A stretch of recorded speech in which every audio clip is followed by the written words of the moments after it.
سلام دوستان، ما امروز تصمیم گرفتیم که یک بازاری فرانسه را به نوار بگیریم. این هم بازارهای سیار، یعنی که بازاری که در هر روز در هر طرف شهر میشه. و امروز در این کوچه بوده دوستان. این هم داخل بازار، این طرف هم لباس فروشی. خلاص گپ که این طرف چیزای اسلامی، قرآن و جای نماز و همه چیز.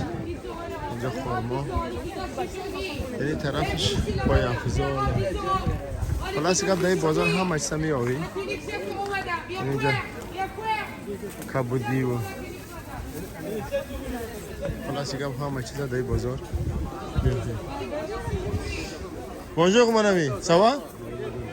این طرف حسوده فروشی های.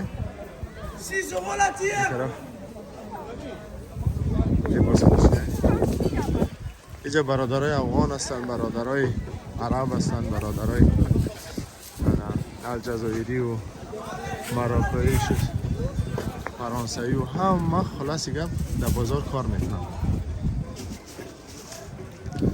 این بازار سیارش میگم به خاطر که در هر روز در هر طرف شهر میشه.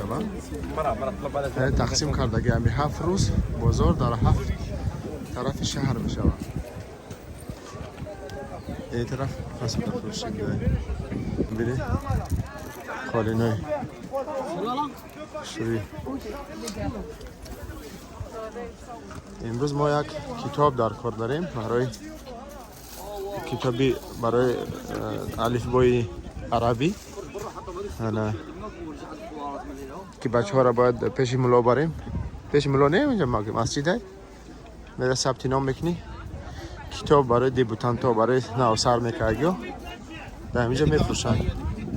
ما برای کتاب اومدیم و خواستیم که یک ویدیو بگیریم که برادرها ببینن بازارهای فرانسه را.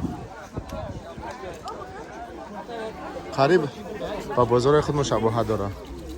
نه که با اینجا بازارهای کریتی هم هست که او خیلی هر روز کار میکنه، ولی اگه روز میریم با ایوج انشالله با نوار میگیریم.